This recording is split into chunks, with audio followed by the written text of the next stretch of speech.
Welcome to Occult of Personality, esoteric podcast extraordinaire at occultofpersonality.net. I'm your host, Greg Kaminsky. This is episode number 192, featuring an interview with Freemason Josef Wäges, perhaps the preeminent scholar of the Order of the Illuminati. Occult of Personality podcast is made possible by you, the listeners, and by the subscribers to chamberofreflection.com, our membership site.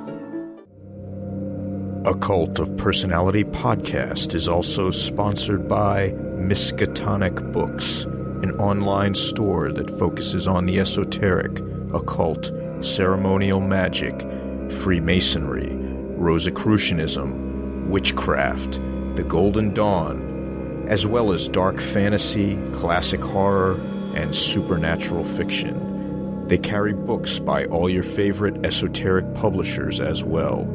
Just visit miskatonicbooks.com.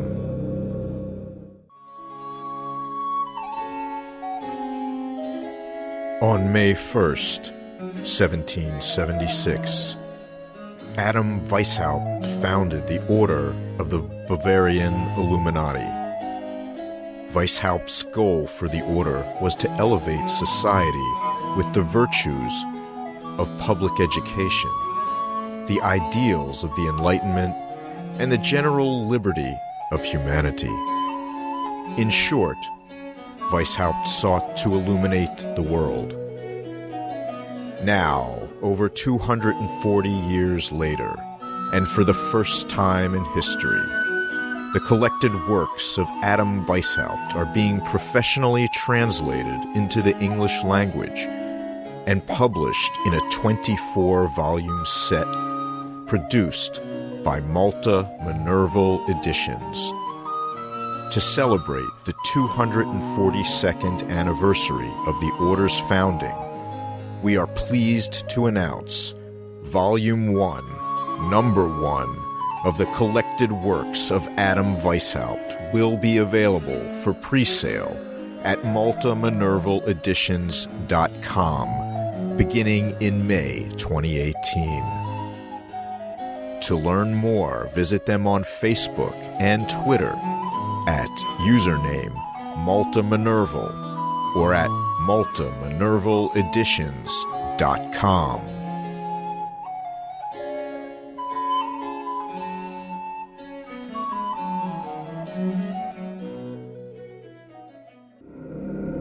Anathema Publishing Limited.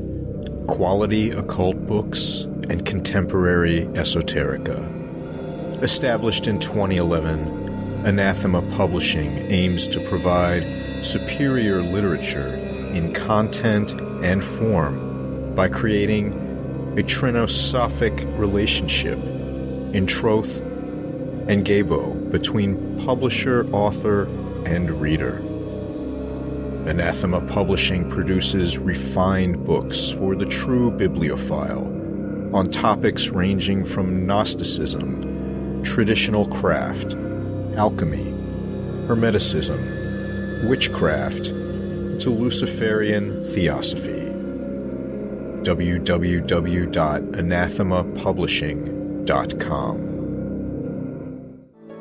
Josef is the editor of The Secret School of Wisdom, The Authentic Rituals and Doctrines of the Illuminati, and on Materialism and Idealism, Volume 1 of the collected works of Adam Weishaupt, the founder of the Bavarian Order of the Illuminati. To find out more, go to maltaminervaleditions.com. That's M-A-L-T-A, Minerval, M-I-N-E-R-V-A-L, editions.com. Josef joins us to discuss the history of the Order of the Illuminati, its founder Adam Weishaupt, the Freemasonic associations of the Order, and its downfall, along with Josef's work editing the newly released collected works of Weishaupt, consisting of writings that supplement and enhance the original order of the Illuminati degree rituals and doctrines. Adam Weishaupt founded the Order of the Illuminati on May 1st, 1776, and was the general of the order until mid-1784. On Materialism and Idealism was first published by Weishaupt in 1786, and has long been considered one of his philosophical works. After the publication of The Secret School of Wisdom, the Authentic Ritual and Doctrines of the Illuminati, it has been discovered to be, in fact, the completion of the Docetist degree of the Illuminati. This degree was the second highest degree in the ritual system, and contemplates the existence of God and the immortality of the soul through logical, secular reasoning. Josef Wäges is a 32nd degree Freemason, a member of the Blue Friars, a member of Plano Lodge number 768, Fate Lodge number 802, the Dallas Valley of the Scottish Rite of Freemasonry, a fellow of the Grand College of Rites, a full member of the Texas Lodge of Research, the Michigan Lodge of Research, and a life member of the Missouri Lodge of Research. Editor of the Secret School of Wisdom, the Authentic Rituals and Doctrines of the Illuminati, and on Materialism and Idealism. He is currently preparing forthcoming books, including a history of the high degrees from the Scots Master to the Order of the Royal Secret, the Columbian Illuminati, and the improved system of the Illuminati. The intro music is Awakening by Paul Avgerinos, and the outro music is Illuminated Path by Ketsa. Joseph, I want to welcome you to the podcast. I appreciate you coming on and talking about your work, your ongoing work with the Illuminati material, and I think it's quite auspicious. Oh, thanks, Greg. I really appreciate it, and also thanks for having me on today. Yeah, it's my pleasure. And really the occasion of it is the upcoming publication of the collected works of Adam Weishaupt through Malta Minerval Editions. Yeah, that's right. It's something, a little project we've been working on a while. And the funny story is Jiva started the whole project, and I ended up picking it up after he passed away. Maybe you could talk a little bit about the inspiration behind wanting to put out the collected works of the founder of the Bavarian Order of the Illuminati. I think everyone has kind of an idea of who Adam Weishaupt was with respect to the Illuminati, but the thing is that he's not really just the founder of the Illuminati. And, by doing all these different books that we're putting out right now, what you really come to the conclusion is that Adam Weishaupt is kind of an unknown German idealist philosopher, kind of in the vein of Kant, but not really. He's kind of something else because he's got this mix of idealist philosophy. And, a lot of it's really kind of rooted in his earlier years. He was more of a materialist, but after the death of his wife, Afra, he kind of was looking for some answers and kind of transitioned into the whole thing.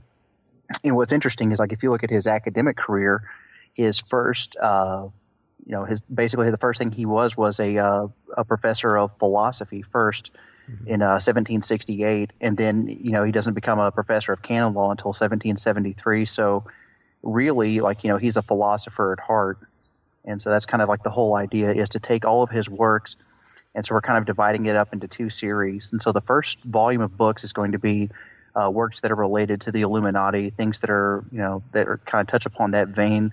And then the second part, or the second volume of books, is going to be more of his philosophical works. But really, if you look at the overarching theme over both volumes, it's really his philosophical contributions kind of run throughout all of them. It just so happens to be that the first volume of books is going to be more oriented towards the Illuminati order. This is pretty fascinating because it seems like you're, in a sense, sort of recasting Weishaupt. Saying, yes, he founded this order, but, that was his younger years, and that's only a part of his career, which seems fairly significant in the years after that. Yeah, So, sure. So I mean, if you kind of consider that, he becomes a professor of philosophy in 1768, doesn't become a professor of canon law until 1773, and then the Illuminati order, for all intents and purposes, while he's active in it, stretches from like 1776 to 1784. So you're talking 8 years there, and so that's really only a fraction of his life. And so he doesn't really, achieve much success after that because of the stigma, with him being exposed as the head of this order. He flees and goes into exile under the protection of Duke Ernst II in Gotha, Germany. And what's interesting about it is he applies for 3 different professorships, but he doesn't receive anything for it. It's the Duke actually granting him a pension. Him being a tenured professor at Ingolstadt University, he was supposed to have received, tenure and a pension for his life, but that was cut off from him when he was exposed and the whole Illuminati were kind of taken down in Bavaria. And so, the interesting thing is Duke Ernst II was also a member of the Illuminati itself. And so really that kind of provided him a platform to sustain himself and his family. And that's how he became kind of like a freelance writer without any kind of university to publish under. And so these 24 books that were breaking up into 2 volumes, it's really kind of profiling like what happened after the whole thing. And the interesting part is that he ends up recycling a lot of the material. Like when we were doing the Secret School of Wisdom, the top 2 degrees, the Docetist and the Philosophy degree, they ended up being recycled back in later texts that he published later on. And so, and for all intents and purposes, he had like a reform plan in mind, but it ended up not coming into fruition. And so what he ended up doing was take all the ideas that he wanted to inculcate into the members of the Illuminati and publish it as philosophy, because really that's what it was the whole time. mm-hmm. Now, I know you've done this in other interviews and certainly in the Secret School of Wisdom itself, but if you could just take a few minutes and sort of give the listeners your own interpretation of the Illuminati, what happened, and maybe why it's not what they imagine it to be or have heard it to be. Yeah, so I think like the best way to look at it is that the Illuminati order itself, like everything that we've known about it prior to the Secret School, was what, Augustine Barruel in his Memoirs on the History of Jacobinism in Volume 3, and also in John Robeson's Proofs of a Conspiracy, everything we've known about it is basically from a conspiratorial bent. And so, or at least in the English language. And what's interesting and fascinating about it is that, all this material has been recycled for the last, 2 centuries, and everyone's taken at face value what these people said. Well, one of the things that kind of got me interested in the whole deal was that, I started looking at the German titles for some of these books that they're quoting in Proofs of a Conspiracy, and I was like, well, that's horribly rendered German, so if this kind of scholarship is bad, what else is there? And so I kind of started collecting all the different works, and they didn't have the entire ritual system published, but there were several German exposés that were put out in the 1780s and 1790s, and it detailed everything up into the Regent degree.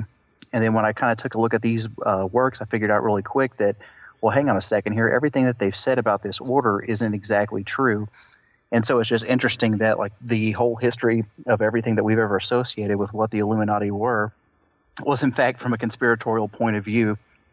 So really the first thing to do would be to reassemble the ritual system, from all the text and archive. And once we kind of translated all those different, pieces out, reassembled the system, compared it to every known variant, reconcile all the differences using, textual criticism, and we were able to arrive at what was, more than likely a true and faithful copy of what the original system looked like. Like in some of these different manuscripts, you see little variations, and it's nothing really consequential, but back then, obviously they weren't printing these rituals, and it was more like scribes were copying from copies. And so over time, it's kind of like if, Greg, if like you and I were playing telephone, I would tell you something, you would tell your neighbor, and by the time it made it all the way back around the circle, the message might not exactly be, the right message. Mm-hmm. And so what we had to do was take all these different variants, compare them, and then kind of arrive at what the actual root text said. And so what you get is basically a true and faithful copy of it. And so, like, the Illuminati itself, what was it? Well, the Illuminati order, it kind of starts out like more like an honors academic fraternity. You consider the source. People don't really create in isolation, they create and draw from their own personal experiences. Well, if Adam Weishaupt, up to this point, he wasn't a Freemason, he was a college professor. And so what he's going to do is draw upon his experience. And so, he was educated by Jesuits. And so the point is that he's going to draw inspiration from their system, even though he's not a Jesuit himself. That's his, sphere of influence. That's his education. So he's going to draw upon this. And so, like, when we look at some of the early variants of the Illuminati rituals, they're exceedingly plain, but the fireworks really are in the lectures. And that makes a lot of sense, because if the guy's a philosopher, he's going to draw upon, like, philosophy, because that's really all he's trying to do, is to teach people and, to inculcate his ideas and his philosophy in them. And so he basically, he's, in a lot of ways, he has, like, a lot of sociopathic traits, where he believes with his magical thinking that, well, we're going to make humanity free, and we're going to make humanity virtuous and happy, and we're going to make them adhere to a moral regimen, my moral regimen, and that's exactly how we're going to do this. And it's kind of funny, because if you look at, like, his arguments that he makes, philosophically, they're unsound and, rather utopian. But in the end, it still sounds really, really good, because the guy's a sophist, so he can speak very eloquently. And so even though a lot of the arguments he makes are philosophically unsound, they do sound good. And so that idea wasn't really lost on his pupils. But the trouble was is that he's competing with, several different secret societies at this point. You've got the Golden Rosy Cross up in the northern parts of Germany, and you've also got the strict observance as well. And so Adam Weishaupt, about 1777, he's initiated into a strict observance lodge in Munich, and he doesn't really care too much about these guys. What he cares about is his own order. And so by 1778, we see, like, evidence in the correspondence that they get the idea, well, hey, we'll just take this existing system of Freemasonry and we're going to merge the Illuminati with it. And the main reason why they had to do it was, two reasons. The first reason was that they didn't have any money. I mean, that's the main thing, is they didn't have anything to really advance their order with. And the second thing is that Freemasonry was already established and had a pool of members to draw from. So what their idea was is to kind of graft and integrate with Freemasonry, one, for their cash, and two, to draw upon the members.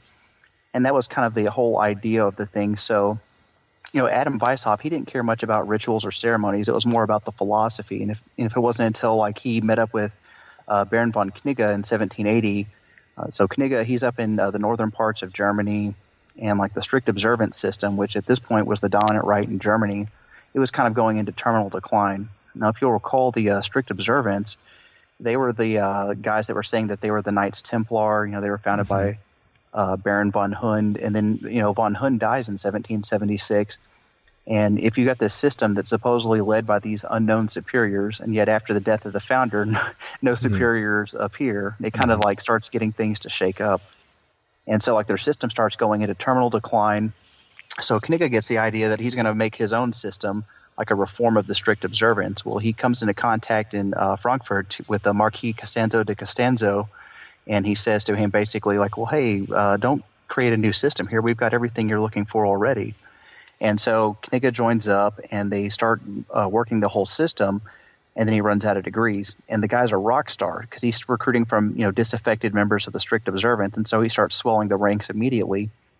And so it puts him into line of contact with Weishaupt, and Weishaupt says, well, hey, these degrees that you're looking for, well, they don't really exist anywhere but my mind, but I haven't found any worthy collaborators, so what do you say we work together? And so he kind of goes along with it, and it works for a while, but ultimately these two guys, they kind of duke it out. And it ends up being where Knigge himself, he has enough of Weishaupt's, like, for all intents and purposes, like, zealotry, where he's basically trying to, be supreme over Knigge. But the thing is Weishaupt is not a ritualist. Knigge's a ritualist, but Adam Weishaupt is the philosophical, like, powerhouse. So what you really see is, like, two competing visions for the Illuminati. You've got a guy that sees the Illuminati, its potential as being a yet another Masonic high-degree system, versus Weishaupt's view, where it's, a so-called secret school of wisdom, that teach ideals, enlightenment, liberate humanity, make mankind happy, all those nice utopian, happy-sounding things. And so, ultimately Knigge says, okay, I've had enough of this. He quits, and that kind of gets the whole Illuminati going into terminal decline in 1784. Well, thank you for that summary. That's quite comprehensive. I'm just curious of your own opinions on, well, two things, I think. One is this sort of desire to promulgate their system through Masonry. And then I guess the other would be your opinion about sort of doing things that have high ideals, but yet the means by which they're accomplished are not the highest, if you know what or the most ethical, if you will. Yeah, so taking moral liberties with accomplishing things, is that what you're saying? Yeah, especially when you're talking about like the most highest philosophical concepts, and then you're like, well, we're just going to, swell our ranks however we can and get as much money as we can by sort of taking over this Masonic lodges and appropriating their finances. Yeah, I mean, so maybe we just start right there. So, ultimately, like Weishaupt wanted to reform the world, but he wanted to do it gradually and incrementally through education. But Kniga's like, well, why do we need to wait for years and years to happen here when we can do it today? And we'll use this Masonic network because you already have people kind of surrounding the government. So, I mean, the first thing we have to establish is that, like, the Illuminati, they didn't want to take over or overthrow any kind of system. But what they did want to do was use influence. And so Weishaupt thought if we educate all these people who will later rise up to be civil servants, we can surround these different regents these different dukes and, princes and so forth with advisors. So that way they can keep him from making bad decisions and so forth, kind of influence the system. Or at least that's how it's supposed to work out. But ultimately, that's not exactly an ethical thing to do either. So they want to change the world, and it's to make mankind free and happy. But at the same point in time, they're not doing very nice things. I mean, you're talking about, like, one, subverting Freemasonry, two, subverting the heads of state. Of course, these aren't democratically elected heads of state, but all the same, it's the existing governmental structure. So what they're actually doing is, like, highly unethical, in my opinion. So it's kind of like it's kind of a quandary. So, like, he has the right idea, but the way he accomplishes it isn't the best because it's mainly out of necessity because, like, the Illuminati itself, they're founded in 76, and by 1780 they're facing internal struggles of their own because a lot of these people in the so-called Areopagus, which is like the first, like, 10 or so members that founded the Illuminati, all of Weishaupt's pupils, they start, getting pretty disaffected with Weishaupt because, the guy's kind of domineering. Like, he literally calls himself the general. You've got this system that's supposedly a democratic system, and yet you've got an autocrat running the whole thing. I'm the general. I'm Spartacus. I'm the liberator of the slaves. And so, it doesn't make people feel warm and fuzzy inside. And so they nearly collapse on their own. And if it wasn't for Kniga coming in 1780 and swelling the ranks with Freemasons, really what would have happened is it probably would have cannibalized itself, and we never would have even heard about this system. Now, to speak to your second question, when you're talking about, you were saying that, was it ethical for them to basically use an existing system? Is that what you're saying? Yeah, I think just sort of taking over Freemasonry generally is yeah. So, I mean, go ahead. Yeah, it just seems like a sort of awkward way to start things off. Yeah, to say the least. Mm-hmm. So, like, if we look at what's going on in Freemasonry in Germany, so you've got the Golden Rosy Cross, and they're like, they have, like, more, like, mystical, like, Christian type things inside of it, like more like Christian mysticism, versus the strict observance, which was also a utopian system.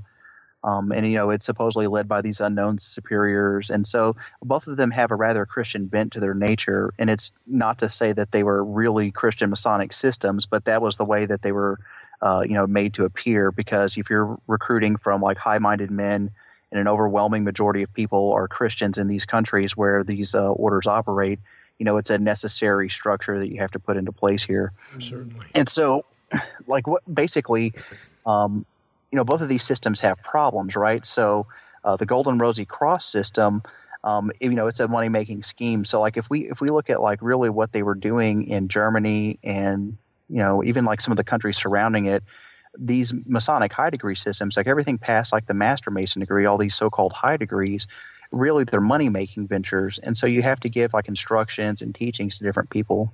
And that's not to poo-poo on Freemasonry itself, but I mean, it's just the nature of reality. They have high degree fees. They're very exclusive and, kind of limit the participation to people like in the upper classes and so forth. And so any kind of like social upward mobility is, cut off essentially. And so these systems have problems. So like if you have like for all intents and purposes, these two systems are top down. The Illuminati, on the other hand, are bottom up. And so they're both trying to accomplish the same things,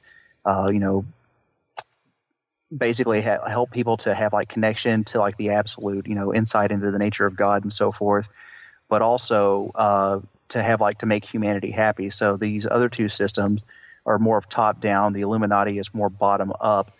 But I think everyone's missing the point altogether because, like if you look at Freemasonry itself, past the third of the Master Mason's degree, a lot of these high degrees really get going in earnest from like the Scots Master degree, like in the 1730s. And so, Scots Master itself is transplanted into Germany in the 1740s. There's the Lodge l'Union in Berlin that was chartered from London, of all places. And so that's kind of like how the high degrees get going in Germany. And then in France, it's transplanted in about 1740.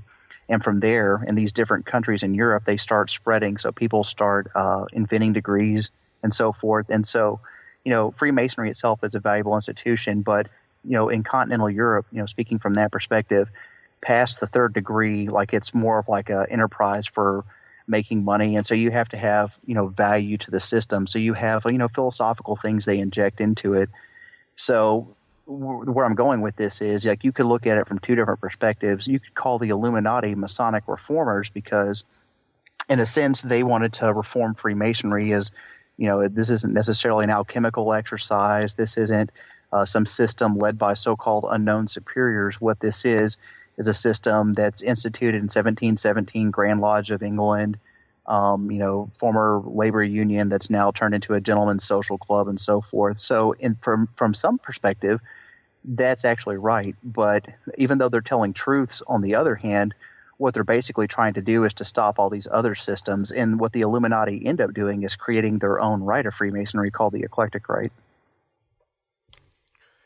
Thank you. Yeah, that's really interesting. And I guess it all reinforces the idea that context and understanding context really changes the way you interpret things. So I appreciate that. Yeah. I'm curious about your own thoughts on Weishaupt's philosophy. You mentioned that his ideas are utopian and maybe are not I don't want to use the word not well thought out, but I'm not sure of the exact language you used when you described it, but it gave the impression that... Oh, philosophically unsound? Yeah, there you go. Yeah. So I'm curious about your opinions on his work and then the fact that you're publishing it as well. So, because clearly you think it's important despite its shortcomings. Yeah, and so like his overall ideas, like so let's take, we'll just take an example here. So in the in the priest degree, he's got this thing called the Lesson in the First Chamber, and he's basically cribbing from Jean-Jacques Rousseau, Discourse on the Origin of Human Inequality. And Rousseau's Discourse on the Origin of Human Inequality, it basically was like a little prize that kind of got put Rousseau on the map, and then later he makes it to the social contract. And Robespierre, like he was basically trying to enact the social contract in France, which was also a bad idea because he's basically taking a system like that's utopian in that it's a goal to reach for, it's a goal to strive for. But he lost sight in the sense that it's like, it's one thing to have an idea and it's another thing to try to manifest an idea that's not necessarily possible and its real purpose is to be a goal for something to strive for with the knowledge and forethought that you'll never be able to achieve it. And that's why it's philosophically unsound. And I'm not implying that, the Illuminati had anything to do with the French Revolution, or that, that Weishaupt even thought that any of these things would even be possible. But the point is that they draw from the same font or fount of inspiration. And so in this lesson in the first chamber, that, just like Rousseau says, like the idea is that humanity started in an exalted state. It was free. All it needed to do was provide for itself. But through its needs, humanity became enslaved. And so it's through these different needs that, you had agrarian society, which developed into civil society. And then these different rulers and so forth sprang up. They started fighting each other. And so the more and more things that man developed, or more and more links that they forged on their own chains of enslavement. And so Adam Weishaupt's prescription, not just in that thing, because like we discussed before, he recycles a lot of his information in his later philosophical works.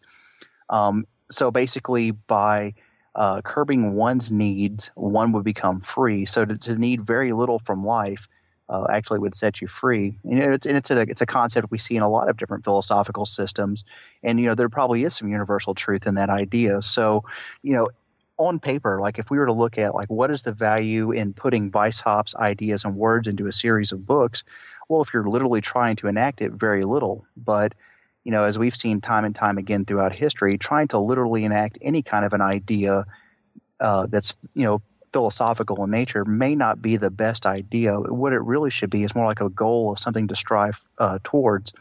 Like, the whole concept of like self-perfection. We know what is self-perfection. It doesn't really, your idea, Greg, of perfection and my idea of perfection may not be the same thing, and it doesn't make them any more or less valid or true because it's a unique and personal idea. And that's the point, is that what we're doing is we're gaining insight into this person's mind because, for the last 2 centuries, the guy's been demonized. And even in his own, native language in Germany, in addition to being, renowned for being the founder of the Illuminati order, he's known for being a critic of Kant. But really, that's not all he was. He blends like all sorts of different philosophical ideas, and it's not from just one place. And that really the kind of interesting part about all that is that so he draws from all these ideas, but it goes back to like his childhood because his mother and father died when he was very young. And so he was raised by his godfather, the Baron von Ickstadt, who was the book censor for Ingolstadt University. Well, so his father was a professor there, and so he's raised by his godfather in the absence of his parents. And so Adam Weishaupt, he's basically being raised by the Baron von Ickstadt. And so the guy's teaching class, so Adam Weishaupt's at home reading all the books that are banned that you're not supposed to read. So really, like all of those things that he wasn't supposed to have, that's where he gets a lot of the ideas. And so, he's got no parents per se. And so he kind of turns inwards and basically develops all these ideas and philosophies in his own mind based upon the ideas of others. And so he's drawing from many different people. There's maybe 4 or 5 major influences that I think are in there. But, that's the beautiful part about all this is you'll see different ideas that are developed. The first book on materialism and idealism, it's basically his Docetist degree that you'll see in the secret school, but it's the idea finished out. So even though the Illuminati collapsed, he didn't give up the idea of trying to teach these philosophical lessons. And so what we see is he basically goes back and recycles it, and it goes through like a first edition. Basically, the critics beat him up over it, and so he changes his introduction, revises a handful of points, and adds on to the end of it. And what he presents, again, is utopian and philosophically unsound.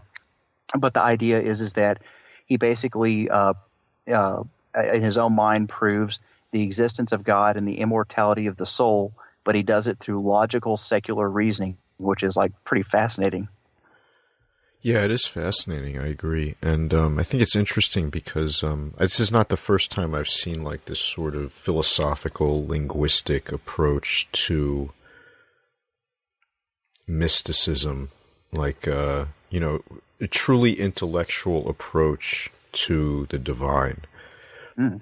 And I'm not sure it's fully successful in either the cases that I've looked at. but it certainly does give one an intellectual appreciation for it. But it seems to lack the experiential dimension that can only come through some sort of practice, or I imagine some sort of pilgrimage or some sort of experience of the individual sort of gaining an awareness of all of these concepts, but in a much more tangible way. Yeah, absolutely. And I totally agree with you on that, because ultimately he's basically taking a cerebral approach to it. The interesting backstory, like I had mentioned before, is that this idea of proving the existence of God and the immortality of the soul, it's really a utilitarian approach, because he's grieving after the death of his first wife, Aphra. Mm-hmm.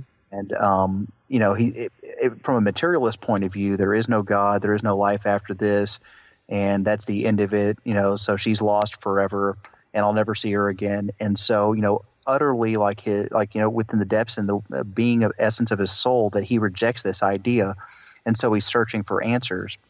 And so what he kind of comes to the conclusion is that and he says it a lot in on Materialism and Idealism. He says that really this it'd be like God creates a wonderful banquet and feast and sets out the food for no one to eat, and so he goes it doesn't square with my with logic. Why would it be that we only live for a short period of time and that we're gone? And so what he's doing basically is you're seeing in this degree, you're seeing his metamorphosis from a materialist to more of an idealist perspective. And what's interesting about it, within the context of the Illuminati system, it was called the Docetist degree. And even though it wasn't finished, what is Docetism? It's like an early Christian heresy. And so basically the idea is that, Jesus didn't really suffer on the cross. It was that, he only appeared to be human, but really he didn't have a body at all. And it was kind of the heretical idea. And it's kind of couched in his arguments, but what you're really seeing is more of a deistical philosophy is what he's advocating for. So his concept of God isn't within the Trinitarian Christian approach. It's more of a deistical one. And what's even funnier about all that is, that's how he feels when he's in his, middle to late 30s. And then after the whole Illuminati thing goes away and he publishes a series of books, in his old age, he kind of reconciles with the Catholic Church and he's donating money to build a new church. And so it's really full circle when you put all these things together. So I'm not even sure how much of his own philosophy that he had as a young man he believed as an old man. That's a good point. Maybe we could talk a little bit about the Docetist degree and some of the things that he talks about there. It's pretty interesting, this idea that, we can only know through the senses, of course, and then that, there's no things, it's just all appearances, which, that makes sense to me in a lot of ways. But yet he never sort of relinquishes the idea of the individual or the self, even though he gets away he does acknowledge the sort of impermanence of the body, but then he'll sort of cling to this idea of a self or a higher self or a soul or some remnant of subjectivity, I guess you would say. Yeah. So. Yeah, so the way I kind of look at his philosophy, just his if you read what it is that he's saying, he basically says that life is they're like those little Russian dolls where you stack them all inside of each other. I forget what those things are called. The Matryoshka, yeah.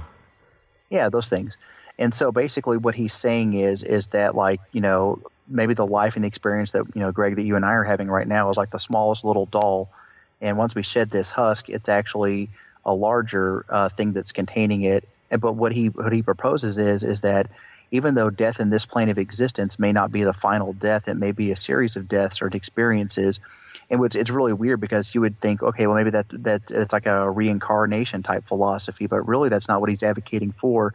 He's talking like an ascending planes, or maybe like, even though he doesn't say interdimensionally, but maybe that's what he's getting at, is he's saying that this plane of existence is one thing, and then there's maybe another plane after this and another plane after this. And like the ideas that he has is that, like you were saying, it's all based upon the senses and things. And he's saying that the reason that we scarcely lack the words to understand anything else is because no one's experienced the plane of existence beyond this plane of existence. And so we lack the ideas and the understanding to even describe it. And so what he's getting at is like that all memories and things that we consider this world, all of our five senses, who's to say there aren't other senses that can be obtained in the next plane of existence? And so it's really kind of a mind-blowing, real soaring philosophy, but the whole thing underpinning the whole idea is that he's reconciling the loss of his first wife. Yeah, it's interesting too, I think, to note that at the beginning and at the end, he sort of circles back to the same sort of main theme, which is this apophatic perception of the divine, which is like there's no way you can describe it. It's ineffable. There's just no way to even fully perceive it as a human mind. And I think that's an interesting point philosophically, because it does sort of reach a pinnacle of,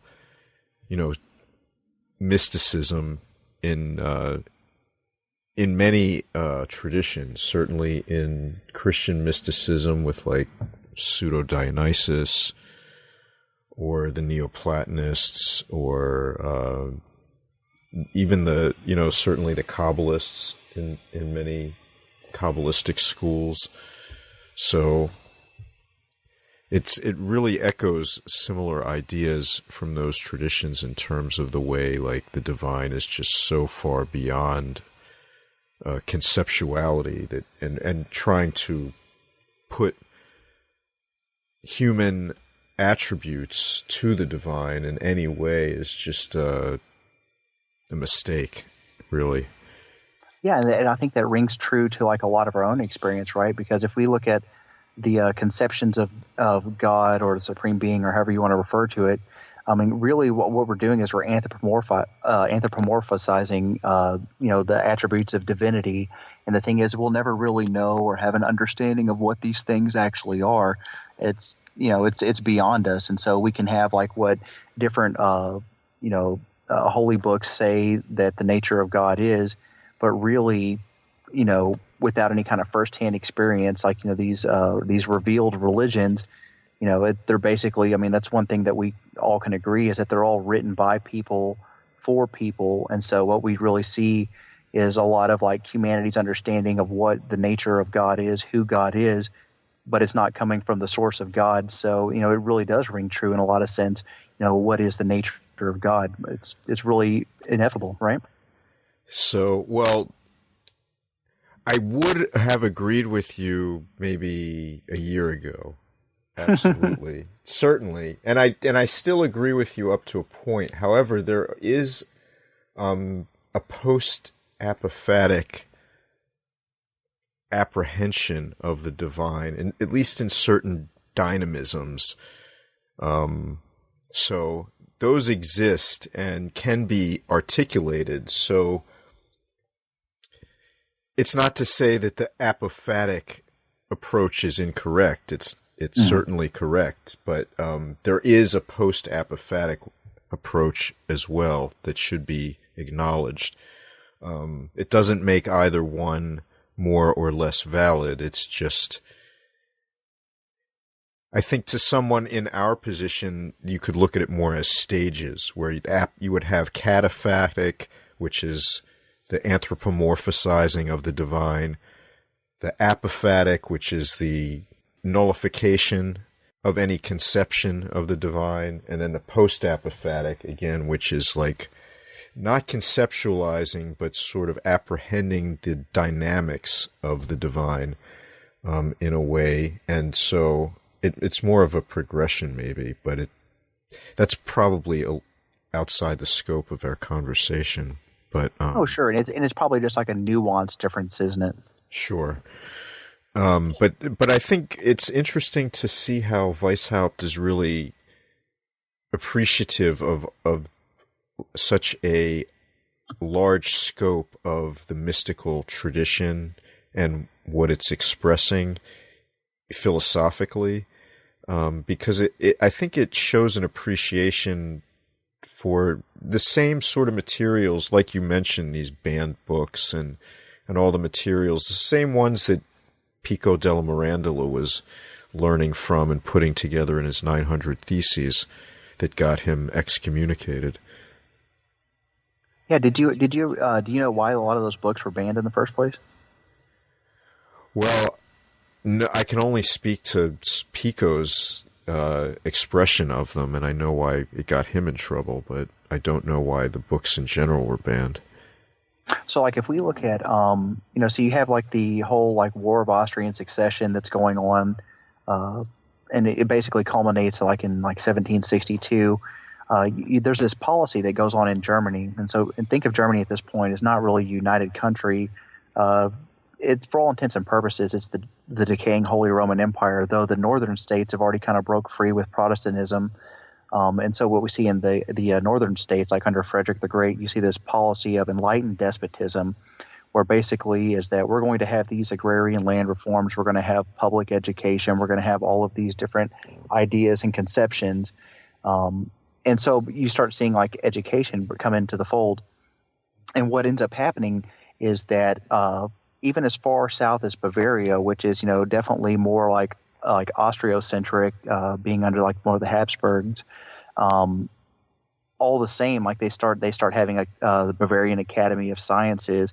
And so the guy who's running Bavaria, Maximilian III, he sets up the Bavarian Academy of Sciences and does away with the Jesuit influence in society, especially after they're banned by the Pope in 1773. And so basically the Enlightenment was what I'm getting at is come into Bavaria at this point, but then Maximilian III, he dies, and so a distant cousin of his, Karl Theodor, he takes the throne, and he doesn't really care too much about Bavaria at all. And so the first thing he does, he trades like the western part of it to Austria for a title, and then he starts putting former Jesuits into positions of influence. He kind of starts throttling back the Enlightenment. They start banning more of these books that were that had been banned before, but then started becoming back into public usage, and then rebanned again. And so it's kind of in this environment that really Weishaupt decides to create the Illuminati itself, because here we have the Enlightenment. It's finally coming into Bavaria at the same point in time that he's become a professor of canon law, and he's the first non-Jesuit to take this position. And then the rug gets pulled out from underneath him. And so it's kind of through these repression of ideas by them that actually leads to the propagation of these ideas. And so if Weishaupt can't do it publicly, he'll do it privately. And so that's really kind of the thrust, and that's why it had to be a quote-unquote secret school of wisdom, because you can't publicly teach these things. And so that's what really a lot of these banned books, it gives them even more value in the mind of Weishaupt, where I'm going. Yeah, that's really interesting. I'm curious to find out. Later in his life, do you have any idea about sort of, did he have any thoughts about any kind of public work, or was he totally ruined at that point and just sort of writing for his own edification, really? Well, in a way, it wasn't so remember, he's got a pension now. So after he's fled, he's got a pension from Duke Ernst II. So he's got a relative degree of stability. And so he's able to basically kind of support his family. He's got a place to stay, a little bit of income. But at the same point in time, so the Illuminati, they are banned by a series of edicts by Karl Theodor. There's 3 of them running up till 1787. And so these series of edicts basically crush the Illuminati in the South, but in the North they keep flourishing. And so the Bavarian government conducts two separate raids on Councillor Svak and Baron de Bossis, and they seize internal correspondence. And both of these guys are on the Areopagus, which is the ruling body. And so they start publishing these different things from their system. And so what you see happen is that they start publishing these papers, but they cherry pick the information to make him look really bad. In particular, there was a thing on there. It was like, oh, well, they're looking for recipes for abortion and this, that, and the other. And the interesting thing about it is that, so Weishaupt's first wife dies, and she says, kind of on her deathbed, well, here, marry my sister, she'll take care of the family. So it's kind of his wife's own arrangement. But the thing is, before they can get married, he ends up getting his now deceased wife's sister pregnant prior to them being married. And so his honor's at stake. So the guy's like freaking out. Here I am leading this virtuous society, and I've done something that's totally taboo within the, at least within the perspective of the church. Right. And so he's getting desperate at this point. And that's what a lot of that was all about. And I'm not saying that the guy's a saint. He's not a saint at all. But I mean, which one of us are saints? And it's kind of like if someone dug through your email box, Greg, like, I'm sure in 15 minutes, if they really wanted to, through some dedicated keyword searching, they could find a number of things that if they put them out in the public could, make you look bad. And that's exactly what happened to them as well. So what you're seeing is like they're basically exposing like sides of people like within the Illuminati order to make them look bad. So where I'm going with all this is like, the first, handful of books that he puts out there are a defense of his honor, his reputation, and moreover, the honor and reputation of his order. And so what he's doing is he's defending what it was they were and what they stood for. And so that kind of preoccupies a lot of his time because he has, a relative degree of stability under the protection of Duke Ernst II. And so it's not necessarily a money-making venture. He makes a little bit of money off of it, but the main thing he's trying to do is uphold his honor and his reputation at first. Mm-hmm. But ultimately, he goes off into obscurity. So he looks at, 3 different institutions after about 1787, Jena, and there's I forget the other 2 towns, but at any point it doesn't, Vienna, and then what was the other one? Well, I guess it doesn't matter, but he basically looks for positions, but he can't get any because, his name's ruined essentially. And so all he's left to at this point is publishing. And so like when you're reading on Materialism and Idealism, this is like the reason why we're putting it out first is because it basically is something that we discovered after we did the ritual translations. We started looking through other pieces of his literature to see if he recycled any information.